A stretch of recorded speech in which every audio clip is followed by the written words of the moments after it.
I'm JP Tuesday. And I'm Kiki Cannon. As lifelong Disney fans, the work of countless talented Disney creatives have shaped our lives. Now, as the Disney catalog expands, we're taking a journey through film and television to discover if that spark that shaped us as children lives on in adulthood. Does your favorite Disney media still cast that same spell? Join us as we find out. We are Rewatching the Magic. Hi, Kiki! Hi, Tuesday! This week we are going to be talking about Air Bud, the movie about the basketball-playing dog. And depending on which movie you're watching, he's also a football-playing dog, soccer-playing dog, a baseball-playing dog, a volleyball-playing dog, has some puppies that gets into mischief, and there's a Santa Claus dog in there somewhere, and maybe a hockey-playing monkey. There's a lot of these movies. And was just announced, actually a few months ago, there is a sort of reboot coming in 2026. Air Bud returns. So yeah, this franchise is not dead yet. In fact, it is on the way of a comeback. And right before when we put this on our list here, Kiki, you had mentioned that you had never seen any of the Air Bud movies before. So this is going to be a very interesting conversation for someone who had never seen any of these movies before. Yeah, like you said, I had never seen any of these movies beyond like the trailer and maybe one or two clips. You know, I've seen trailers for the movies as they came out. And some clips or, you know, maybe a snippet as I passed by them on TV over the years. And spoiler for the end of this episode, I wish I could go back to those halcyon days. The first person who figures out a way to stop this franchise, you win all my love and affection. I will be forever indebted to you. I will follow you anywhere. You will be my sun, my moon, and all of my stars. Please and thank you. It's just, what the hell? It's a successful franchise. In my research, it is Disney's second most successful direct-to-video franchise movies, second only to the Disney Fairies franchise. So these movies make money. Kids like sports movies, kids like dogs. Let's put them together and we'll make some money. I mean, I like one of those things. And it's the same, it's supposed to be the same dog. So yes, this is the same dog that plays basketball and football and soccer and baseball and volleyball. Very talented dog that has this amazing ability to play any and all sports. And look, you have spent more than 30 seconds around me, and anyone who has spent more than 30 seconds around me knows that I am enamored of basically any animal. It doesn't matter if it has fur or feathers or scales or what. I will absolutely stop in my tracks for any animal that is not currently doing service work. You know, I work very hard to let service animals do their job. They do wonderful things for people. I will let them work. Anything else, you have been around me Tuesday. You can attest to this. I will stop and immediately make note of it. There is that joke about ADHD people that we are like, squirrel. I literally do that, but I do that for all animals. I literally will stop and go, look at the puppy. Look at the kitty. Oh, look, it's a snake. You know, like wild animal, tame animal, animal in the zoo, deer that just ran headfirst into my car. It doesn't matter. My first reaction is, oh, look at it. It's so cute. You know? I am that character from Zootopia coming across the bunny for the first time. This is correct, is it not? Mm-hmm. Yeah. Holy crap, did I not care about the dog in this movie. They made an entire dog movie in which I do not care about the dog. How did you? I cared about Cujo more than I cared about the dog in this movie. What is wrong with you people? Actually, let's go ahead and get into that because I noticed something very weird upon watching this movie. Dear listener, if you have never seen this movie, two things.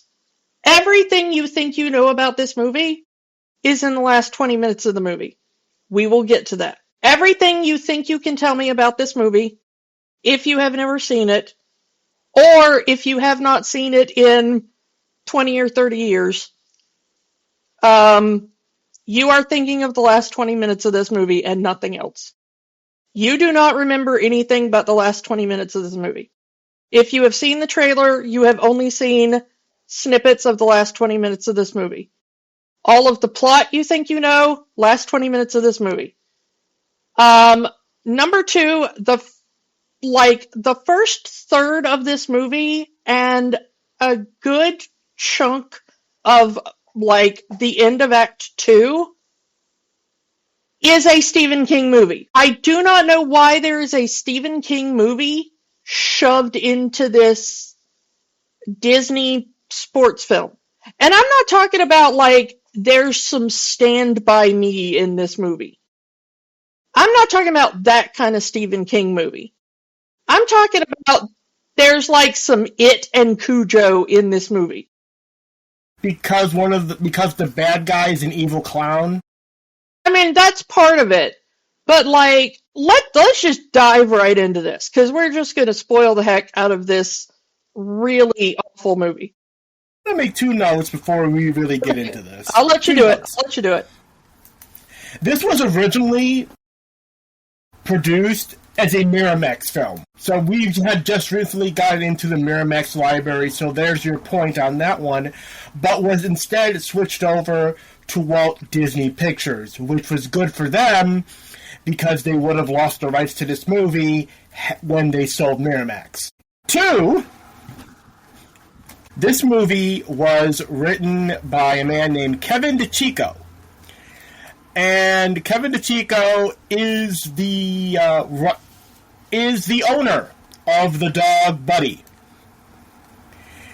and just wanted to write a movie about his dog that can play basketball. Because we had tried to find out what was the backstory of this movie, because we usually try to get into the backstory of this movie. The backstory of this movie, the guy wanted to write a movie about his basketball playing dog. Oh, we will talk about how much basketball this dog can play, because I got a rant on that.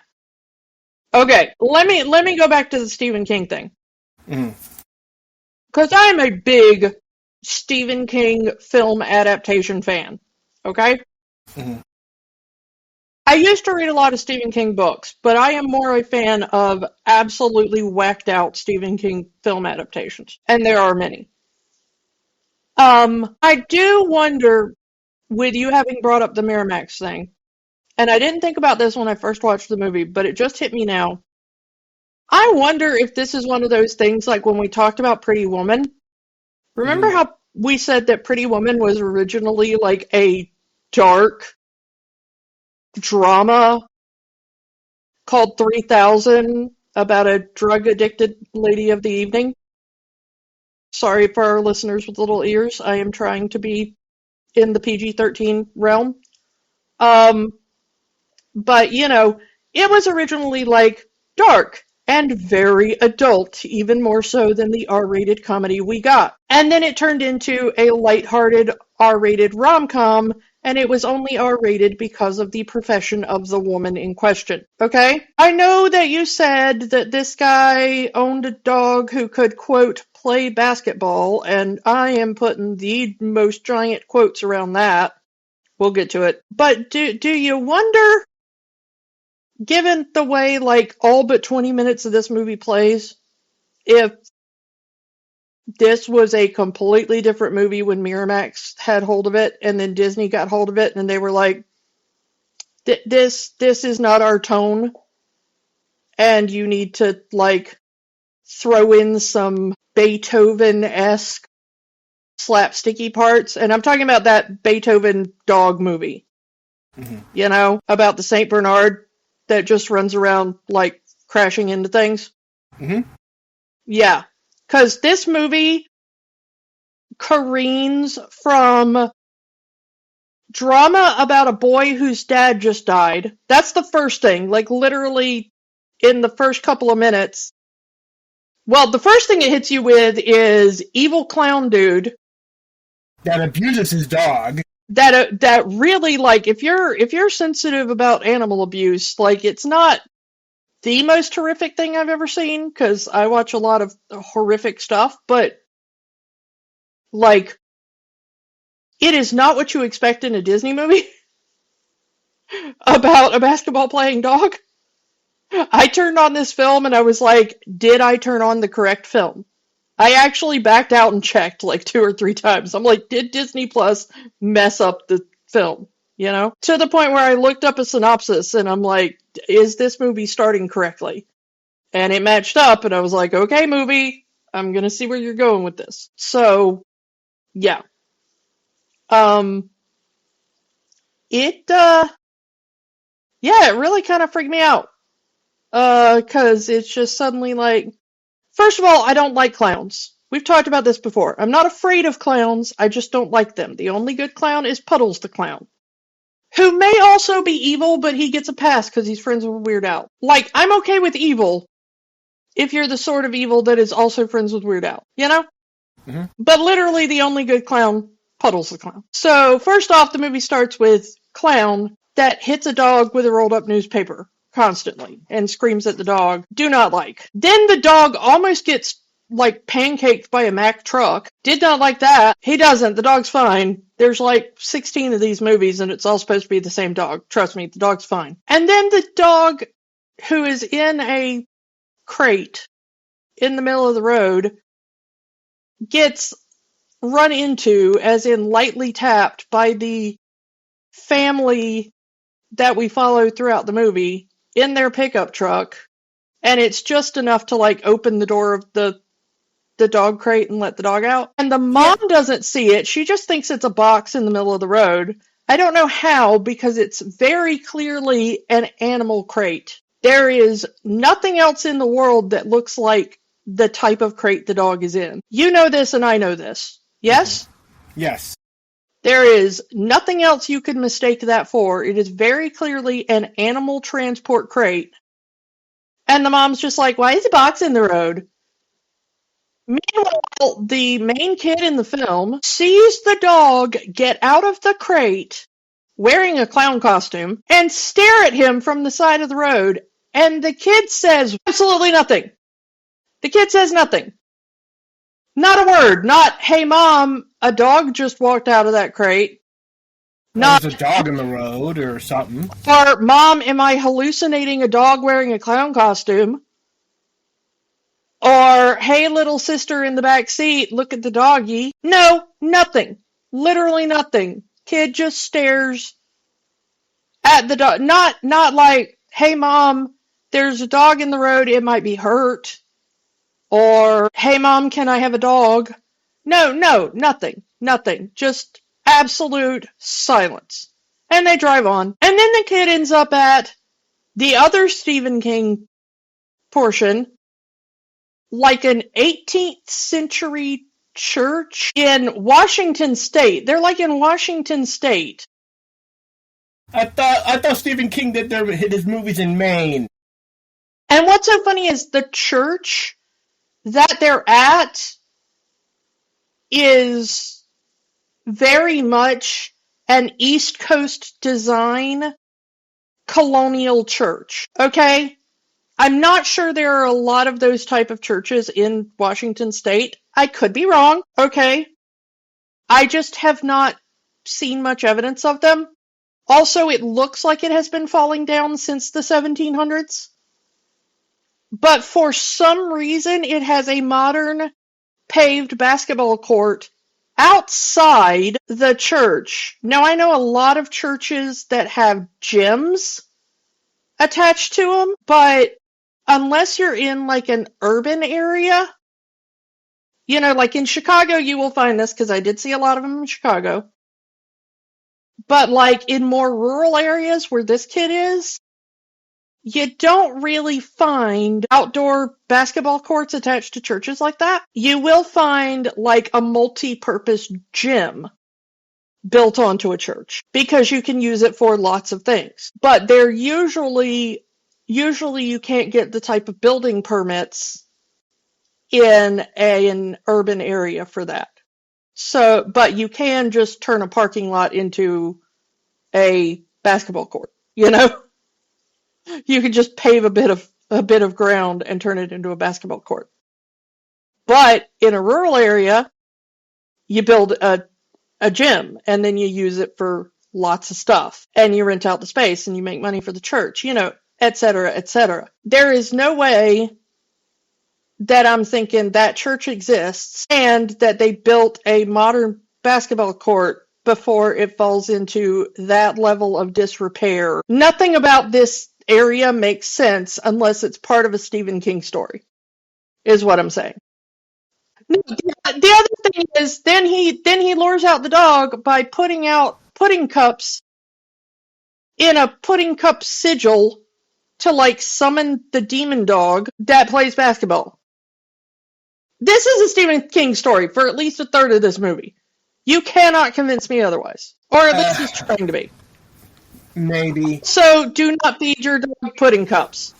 Please. I mean, it's not like Miramax hadn't done kids movies. They would do Ella Enchanted not long after this. So maybe I don't know.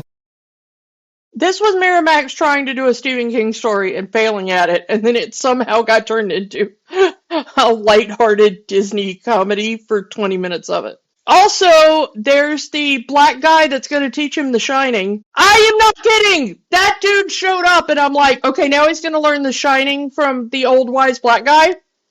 This is a Stephen King movie!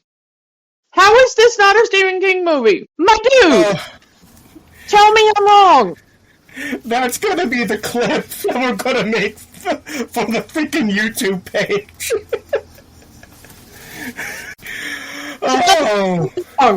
Tell me I'm wrong. Maybe. I'll put that as a maybe.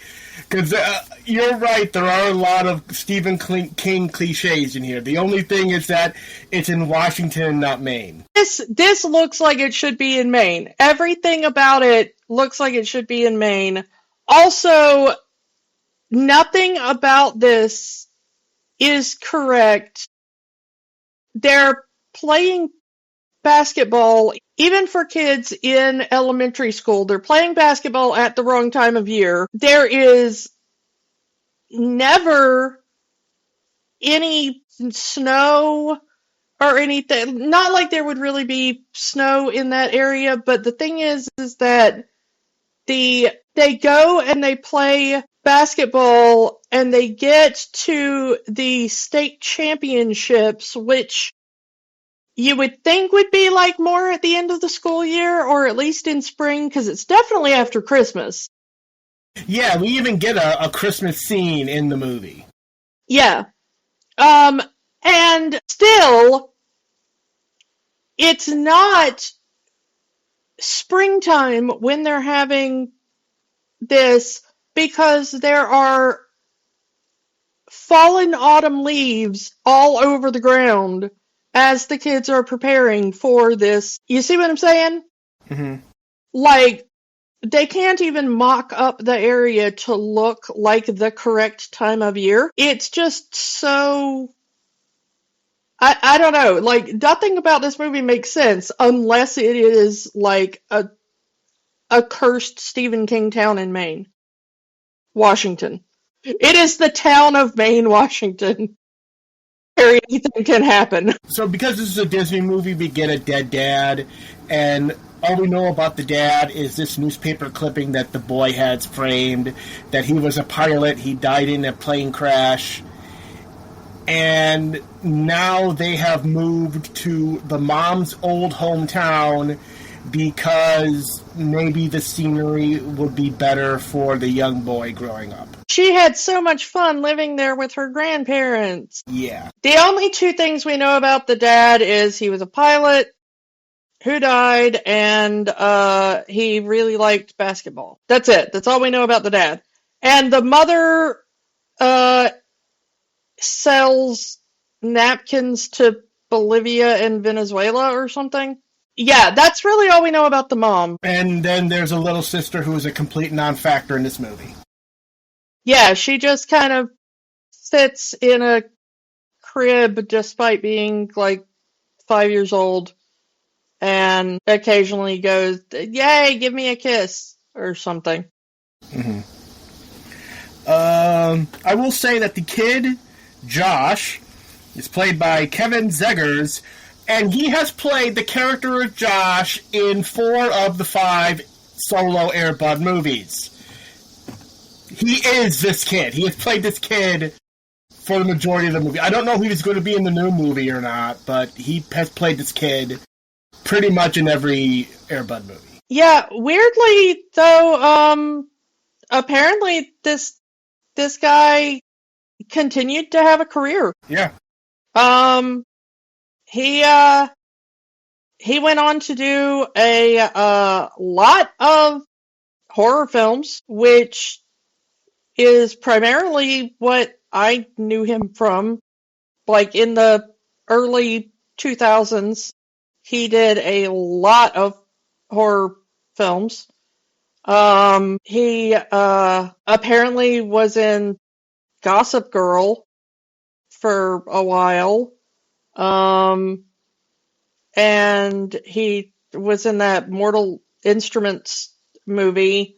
And then I think one of the more recent things he did was one of the Walking Dead series. I forget which one, but I think he did that. So, like, he keeps going back to horror, and apparently that's been good for him. Okay, pays the bills. Nothing wrong with that. He started out in a Stephen King movie about a basketball-playing dog, so... So, Josh is this shy kid. It's hard for him to make friends, and he's not having a good time at this new school. He tries out for the band, and it utterly fails. He tries out for this and that, and it doesn't work. And he eventually tries to try out for the school basketball team, but he doesn't actually try out. He just sits in the bleachers for the entire thing. And he ends up being... Which makes no sense. And then the coach is like, "Hey, you want to be the manager of the team? The manager works really hard." And basically it's just you do all the laundry and you carry all the equipment and you, like, get harassed by the team. They call him the water boy. Well, the quote-unquote star player of the team calls him the water boy for no real reason. Like, the thing is that they, like, pick on him, but, like, have they ever seen him play basketball? They just assume he can't play basketball because he didn't try out. But, like, none of these kids have seen him play basketball. They have not seen him so much as shoot a basketball or dribble a basketball. He's just, kind of a short kid that hangs out around the team. But they're all like 12, so they're all kind of short kids, except for the star player kid who's started to hit that growth spurt, which is why he's the quote-unquote star player. And he's also a douche, and his dad is like the giant sailboat of douche canoes. And the coach is no better. It's like, hey, every play is passing on to this kid so he can make the basket. Yeah, the playbook of this team is just pass to that kid so he can what's that kid's name, like Luke or something? Someone with an L. It's like Larry, yeah. I think they were going for like Larry Bird or something, Yeah. But anyway, yeah. But he's like, he's our kid bully because I guess evil clown wasn't enough. Again, Stephen King. It's it. You got the evil clown and you got the kid bully. Right? Yeah. I'm telling you, this is a Stephen King movie, or at least it's trying to be. I'm not saying it's literally a Stephen King movie, as in he wrote it as Richard Bachman or something. The tropes are there, is what you're saying. Yeah, I'm saying like somebody watched too much Stephen King and was like, I could write that, and then couldn't, and turned it into a Disney film. But yeah, so Larry just decides like, I'm gonna make Josh's life hell for no particular reason. You know how bullies are. And just starts being like, hey, water boy, I'm gonna make your life hell for no particular reason. And because bullies tend to have bully parents, because you were a kid and you know how that goes. Yep. Larry's dad also does that. But eventually, we need to skip like an hour of this movie, because for an hour of this movie, nothing happens. I actually did this, okay? I was watching this film and I paused at 44 minutes into a 98-minute movie, okay? And I went on Wikipedia and I looked at the plot summary. The plot summary, dear listener, on Wikipedia is 6 paragraphs long. At 44 minutes into a 98-minute movie per Disney Plus, okay? We are 1 paragraph of plot into a 6-paragraph plot summary. That is how little plot advances in the first 44 minutes of this movie. So we are going to skip basically the first hour of this movie, which is dog escapes from evil clown, ends up with family, mom goes, we can't keep dog. Oh, it's Christmas. Okay, we can keep dog. Kid discovers dog can play basketball. And here's the part where I'm going to rant about how the dog plays basketball. If you have never had a dog as a pet, which I don't believe you have, Tuesday. No. Unfortunately, I'll say it on the pod. I am allergic to dogs, so I cannot have a dog for a pet. Here is where we all pause and go, "Oh, poor Tuesday." Mm-hmm. Okay, if you have ever tossed a ball to a dog and they have accidentally missed it in their mouth and it has hit their cute little snoot, their cute little nosy nose, it will sometimes bounce off of their snoot. And sometimes that bounce will be enough to come back to the person who threw it, depending on various factors. And it can kind of look like a rebound. Okay? This happens with my current puppy all the time. Okay? It's just a cute thing that happens when the dog misses the catch. Now, pretty much anything that happens accidentally or on purpose near a dog can be trained into a continuous response. And that's what the clown does. That's the big finale of his clown routine at birthday parties, is he will throw a ball to the dog, who will bounce it off his snout into a hoop that he makes out of his arms. That is the grand finale of their clown routine. But the evil clown is just really bad at clowning. He can't juggle, he can't do close-up magic, he can't do a pratfall correctly. Any of the normal things, he can't tell a joke, he can't, any of the things that you would normally think of as part of a clowning routine, he can't do. So he brings the dog along with him because kids love a dog and will forgive pretty much anything if you let them pet a cute golden retriever. Right? Well, Right. The dog does his part correctly, and then the clown trips over his giant clown shoes and falls over and misses the catch and smashes the birthday cake and, all that kind of stuff, and then blames the dog for it. that's how the movie starts and why he's like, I'm going to take the dog to the pound and, all that kind of stuff. Um, well, when the kid sees this later on the basketball court, he sort of mistakes this as, oh, the dog likes basketball as much as me, rather than the dog was originally trained by a clown and this is the one trick that the dog can do. And it's enough of a trick that it can be adapted to like 5 different sports. Well, having not seen any of the other movies, I am going to say this is literally the one trick the dog can do. And I do mean the one trick. They toss the ball to the dog, and the dog bounces it back off his nose. Now, it's a cute trick, yes, okay? But if you work with your own dog, should you have one at home, to do that, instead of catching it in the mouth, you try to pop it with your nose, okay? If you reward that accidental behavior, it becomes an intentional behavior. That's how you train a dog. Okay? That's how it works. That's how it's worked since we domesticated dogs in time immemorial. Okay?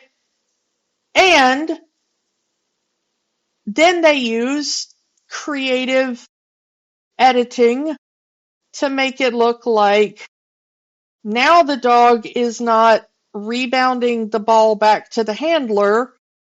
The dog is now rebounding the ball into the basket, and now the dog is playing basketball.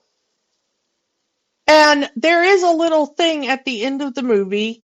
You always get the thing, the little ASPA or Humane Society thing that was like, no animals were harmed in the making of this movie, or, all animal action was monitored to make sure no animals were harmed, however it's worded. But this movie adds another thing, that was no visual effects were used during the basketball playing scenes. No CG or anything like that. Well, that's what they meant, like no special visual effects, which is what that means. It doesn't mean camera trickery or editing.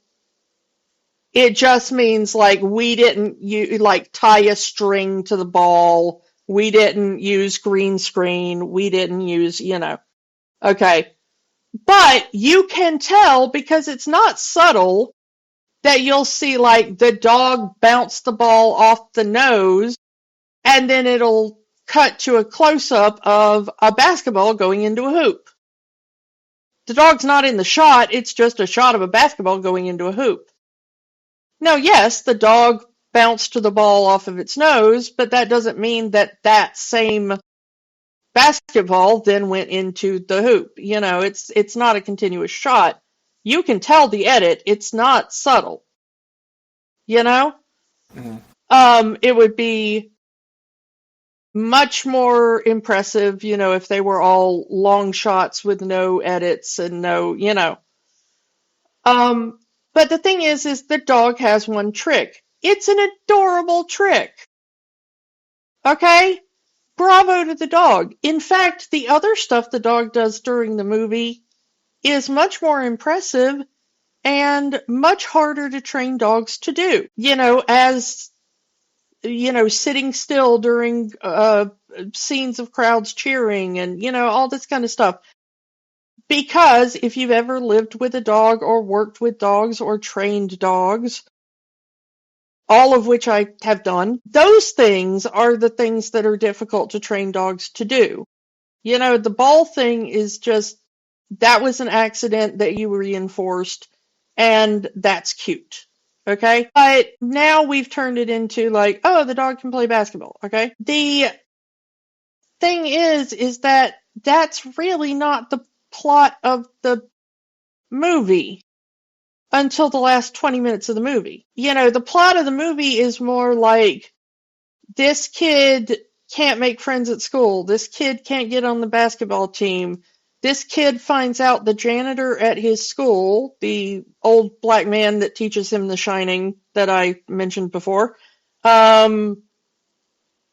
is actually a retired professional basketball player that used to play for the New York Knicks, who, after the dog exposes the fact that the original basketball coach is abusive and is abusing the kids in the basketball team, and I mean like physically and emotionally abusive in the way he coaches. We're not talking about anything that would get him locked up, okay? But his coaching practices are not very good, you know? He bloodies a kid's nose because he hits him in the face with a basketball, you know? He calls kids names. Makes them cry. That kind of thing, okay? And the dog happens to lead the principal and some of the parents to where the coach is doing this to one of the other players on the team. Very Bobby Knight coded, if you want to get that reference. Yeah, it is. It is. It's very Bobby Knight coded. You're correct. I wouldn't have come up with that on my own, but I do understand the reference. Yeah. It is that sort of abuse, you know, not the sort of thing that would get you jailed, but that sort of thing that's a little over the line, you know? Yeah, I mean, what gets him fired is the principal catching him aggressively throwing balls at the one kid who couldn't catch during the game. Catch the ball, catch the ball, catch the ball. Yeah, and he ends up throwing the basketballs into the kid's face, and we see that like he's broken the kid's nose because the kid couldn't catch the ball, and so he just throws basketballs into the kid's face way too hard, so many times that it breaks the kid's nose and he's bleeding, you know? Which is, you know, he's doing this to a 12-year-old kid, you know? And it's, like I said, these are 12-year-old kids, and this guy is acting like they just lost the NBA Finals. It's not even high school. It's a middle school basketball game. It ain't that deep. Yeah, and but apparently it is for this coach. It is for this bully star player and the kid's father. To the point is when the bully kid is kicked off the team for being selfish, a selfish player, the family moves to a different town so he can specifically play for the school's rival team. Thing is that the kid is not even kicked off the team. The kid is just benched for a game. Because after the coach is fired for being abusive, Larry, the bully star player, his dad says, well, I'll coach the team. You know, my son basically is the team. And Josh, our main character, he goes, well, actually, we have a former professional basketball player on staff that has been laying low. You know, the janitor guy, he didn't want anybody to know. And yeah, he even says when the kid figures it out, like, hey, you used to be this guy. No, he's dead. I'm not that guy. He's dead. Yeah, I mean, he's really trying to distance himself from that former life. And the kid is like, no, come coach the team. So they hire that guy to coach the team. And the thing is that Larry the bully will not follow the coaching practices from a former New York Knick. Like, I know you're 12 and your brain isn't fully formed yet, but if I were a basketball player and they were like, hey, you have the ability to be coached by a former New York Knick, I'm taking that. Like, who would turn that down? But the coaching practices goes against what he's been taught the game's played like. It's you play as a team, not this guy is the star, pass it to him. You can assume that that's how he's been taught to play his whole life. is that he's the star, pass it to him, and now it's pass it to everybody else. Everyone gets a turn, and he doesn't like that. Yeah, and that's what the new coach Arthur is trying to teach. He's like, hey, we're not even going to practice with a ball. We're going to practice with an imaginary ball. Because what's a ball? A ball is just rubber and air. They just took away the rubber. Yeah, and so he has them pretend to hold and dribble and pass a ball so that they're keyed into who is supposed to be having the ball at any moment. Because you have to, and it's a pretty good technique, honestly, because then the players have to be really watching their teammates to see who is supposed to be holding the ball. You know? You really have to pay attention. And the thing is that Larry won't pay attention. He just kind of always assumes he's the one with the ball. And so he's running around and being like, he shoots, he scores, 2 points. And Arthur's like, no, because you didn't have the ball. That kid over there had the ball. You weren't paying attention. You just assumed you had the ball. And Larry gets mad because he's like, nah, man, just let me have the glory, But Arthur tells Josh, he's like, because by this point in the movie, Buddy has shown up and done his little trick and become the mascot for the team. Again, the dog really does not come into play as far as like the dog playing basketball until the last 20 minutes, okay? The rest of the movie is about the kid. The dog playing basketball doesn't even factor into Josh getting on the team. He gets on the team because 2 kids who are brothers moved out of town over the Christmas break. Yeah, and they needed new players. And it turns out Josh is really good at basketball. But it just happens that Buddy shows up at one of the games and interrupts the game and accidentally, everybody sees that the dog can bounce the ball into the hoop, and he becomes the team mascot. And he'll come out before the game and do his little trick, and everybody will go, yay! And, it's part of the cheerleader, mascot, thing, and they'll do a halftime show, and you know how it is. Okay. So Buddy just travels with the team now, and he's his jersey number is K9, ha ha ha, Okay. So, that's how the dog is associated with the team at this point. And so he comes to the practices, and afterwards, Josh stays and, plays in the gym with Buddy, and who's got his own set of sneakers now. That's the cutest part of the thing. But the thing is that Arthur tells him that Larry's problem is he won't be part of the team. And he said, in the Knicks, I knew guys like Larry. They were constantly worried about their stats, their point spread, their, everything else. And he's like, more guys need to be like Buddy. You think Buddy cares? Buddy just wants to play for the love of the game. He's like, all he cares about is there's a ball and he wants to put it in a basket. And he wants to play with his friend, Buddy even refuses to do the trick in public once because he doesn't really want the glory. He just wants to play with his friend. Yeah.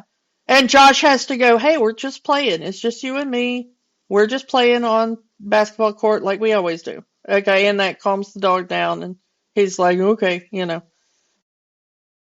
But anyway, Josh ends up losing kind of a big game for them because he kind of does what Larry did, and he takes the shot at the last second instead of passing it to a teammate because he was like, he tells Arthur, he's like, I thought the guys would like me more if I made the winning shot, and he ends up blowing it. He's like, totally misses the basket, loses the game, and everything. And Arthur's like, no, you got to trust your teammates. That other guy was open. You should have passed it to him. You should have.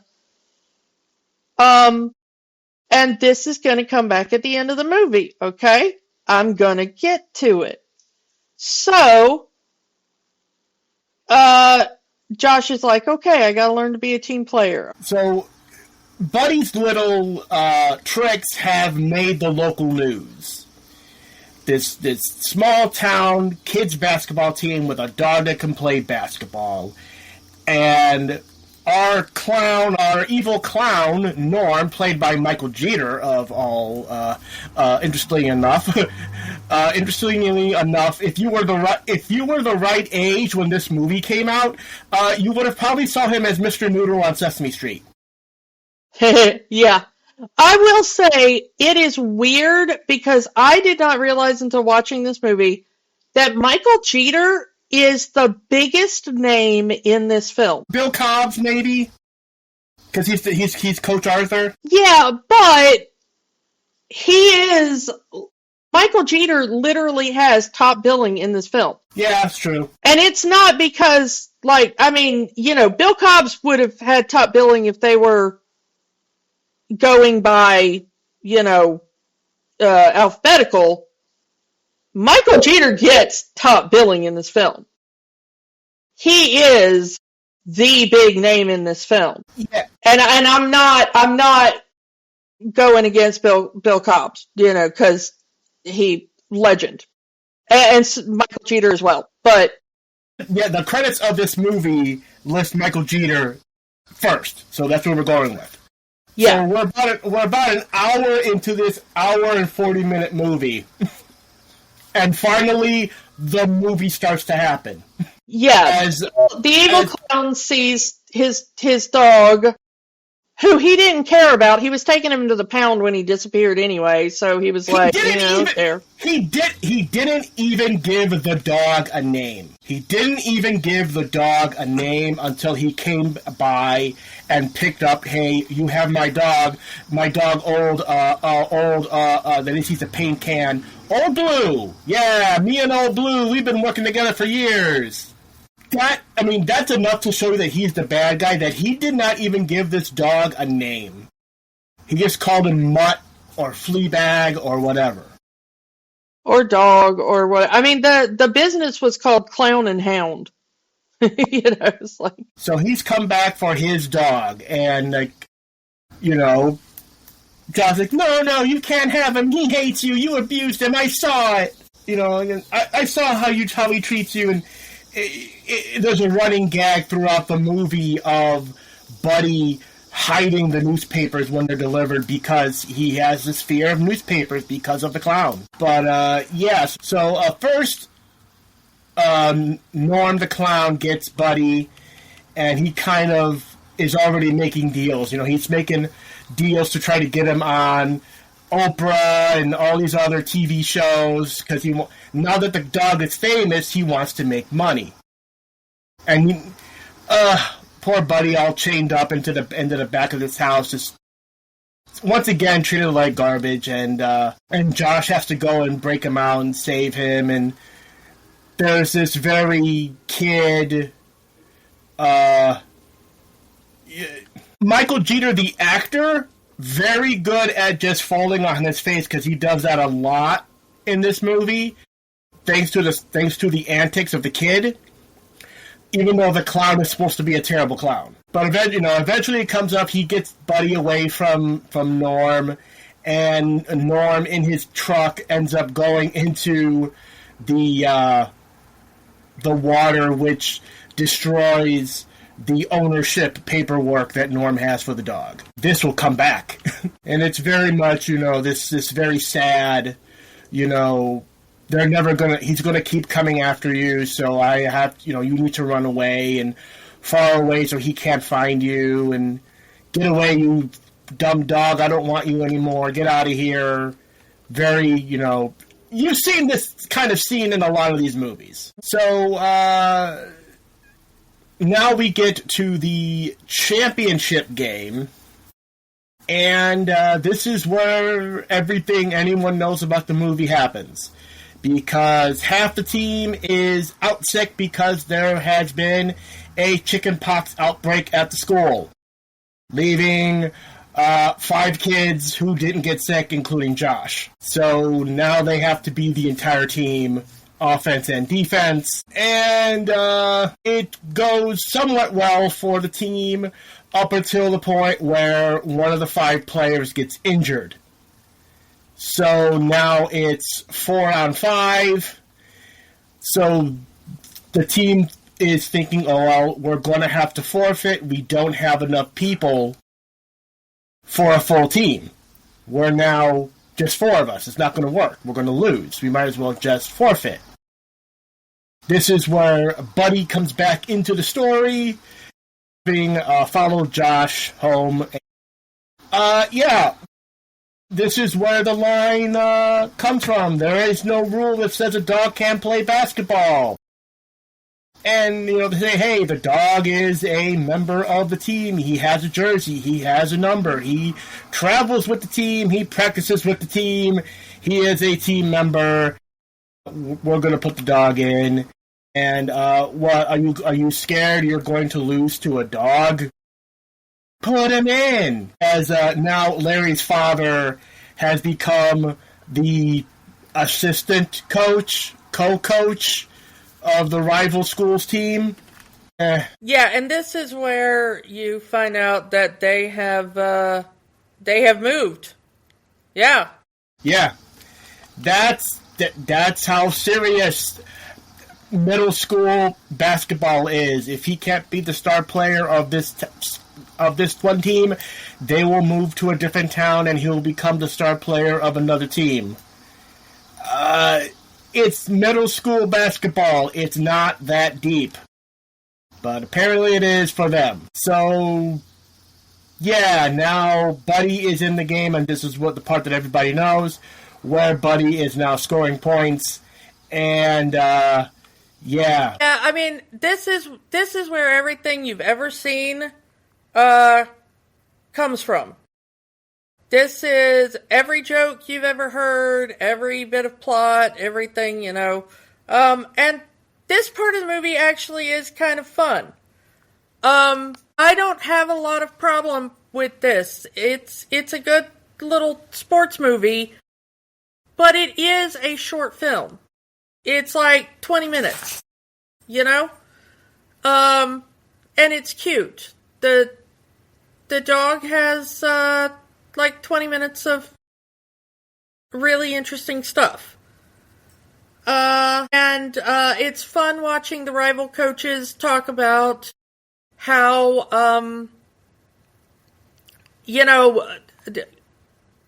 guard the dog, my grandmother could guard this dog, and why aren't you working on it, that kind of thing is fun. So yeah, the problem is that remember what we were talking about earlier about how Josh lost the game earlier because he took the winning shot instead of passing it to his fellow player, and how we talked about the dog didn't care about points and stuff like that. He just wanted to play with his teammates and be part of the team, and okay. So it gets down to the final shot clock. They're tied and we need one last basket. You know how sports movies go. Josh has the ball. He has a choice. He can make the shot or he can pass it to Buddy. Buddy is open. Buddy is looking at him. Buddy is waiting for the pass. Buddy is the only member of the team open. Yeah, Buddy is the only member of the team open. Buddy has the shot. Josh is looking at the shot clock as it's ticking down. 5, 4, 3, 2. And Josh, of course, learns from his earlier mistake and takes the shot himself and makes the shot and wins the game and apparently learns nothing. All of that earlier was for absolutely freaking nothing. We have learned nothing. The Timberwolves win the championship! The Timberwolves win the championship! A dog can play basketball, but the boy takes the winning shot in direct contradiction of what we have learned earlier about being a team player. And anyway, yeah, that was the part that really pissed me off. I was like, so what was that whole, 15 minutes earlier about, you gotta be a team player, you gotta pass it to your teammate, and the dog is the best teammate ever because he doesn't care about glory? I don't know. You would think, because Buddy is open, the only team member that's open, because every other team member has a guy on him, that he would toss it to Buddy, and Buddy would hit them with its snout for the game-winning shot. But no. Josh takes the shot himself, only this time it works. Because the plot says so. So, this, of course, is the end of the movie, right? We've reached the end of the movie because it's a sports movie about a dog that plays basketball. No! The evil clown shows up and is like, okay, yeah, you've won the game, but that's my dog. This movie goes from the basketball court to the law court. This movie is now a courtroom drama. Yeah, so then we spend the last 10 minutes of the movie have to be a courtroom drama in which we have a senile judge that doesn't even realize he's doing a custody case about a dog half the time. The clown shows up in full clown makeup, and the entire town shows up to try to make sure that Buddy doesn't end up with the clown. And then, of course, right at the end, Arthur, our, black guy that teaches us The Shining, he shows up and he goes, Judge, if I may, Buddy is 3 years old or whatever. He would be an adult if he were a human, because that's 21 in dog years. And he should get to decide where he lives because he's technically an adult, right? So then we get the trope of you stand on one side and you stand on the other and you both call the dog, and whoever the dog goes to is who the dog lives with. And we have a moment where it seems oh no, Buddy's going to choose the evil clown, but really it's just he attacks the clown and tears up the rolled up newspaper that he was beaten with for the first 3 years of his life. And then he runs to Josh and gives him doggy kisses, and it's all adorable, and everyone lives happily ever after. And finally, we're at the freaking end of the movie. Yeah. This was a 4 or 5 act movie that didn't need to be, with the first act being an hour long and have nothing happen. This should have been a 20-minute short film about, we taught this dog a cute trick, and it's about oh, wouldn't it be funny if a dog was on a basketball team? And you go oh, that's a cute little short 20-minute film that we play on the Disney Channel occasionally, and then that's the end of it. And if it had been that, I would not have such animosity against this thing. I cannot believe I have this much animosity against a film that stars a golden retriever. Yeah, so, let's just throw the question out there. I assume, Kiki, you're going to go with no magic. No! And I hate to say that, because it's an adorable golden retriever. Does this movie have the magic for me? If you say yes, this podcast is over. I'm going to say no because I agree with you. For the first hour of this movie can be skipped. There is nothing that actually happens in the first hour of this movie. Maybe the last 40, definitely the last 20. And there's a reason that it's just that scene that everybody knows about. And the only quote anyone can say of this movie is, "There's no rule that says a dog can't play basketball." And that's not even the quote. The quote is more Ain't no rules says dog can't play basketball. Like, it's like he says it in like a really kind of redneck way. Like, the quote everybody thinks is not even the quote. And they spun this off into like 15 movies. Ain't no rules says a dog can't play basketball. That's the actual quote. Or football, or soccer, or baseball, or volleyball. Yeah.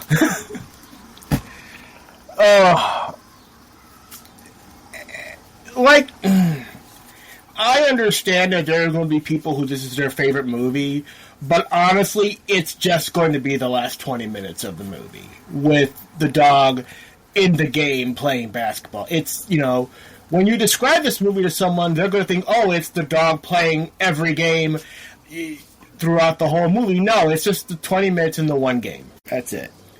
I don't know what this new movie is going to be. The trailer hasn't even been released yet as of this recording, but yeah. If you try to make me watch another one of these movies, you may disappear. Well, there's there is the Buddies one where Air Bud has puppies and they talk. Yeah, I'm putting my foot down. If you try to make me watch another one of these movies, you may weirdly disappear off the face of the planet.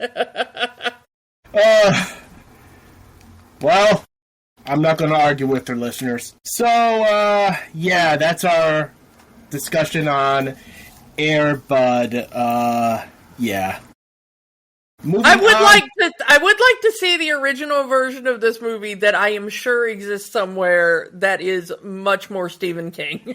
The original Miramax version?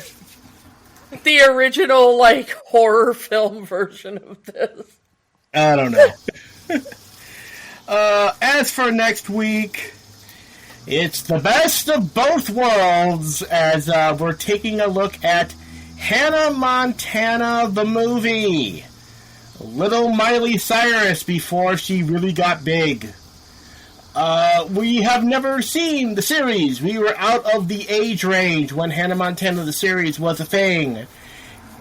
So, this is going to be a first watch for both of us. That's going to be interesting. So come back next week for Hannah Montana the movie. And we will talk to you all next time. Bye. Don't let the magic stop here. Keep the conversation going. Find us on Facebook, Instagram, and Threads at Rewatching the Magic. We are also on Blue Sky, rewatchingthemagic.bsky.social. And new episodes are available at rewatchingthemagic.podbean.com and youtube.com/@rewatchingthemagic. Remember, the magic is for everyone. It only stops if you let it. We know that right now, things are tough. But in the words of Jim Henson, the only way the magic works is by hard work. But hard work can be fun. Check out our show notes for ways that you can help.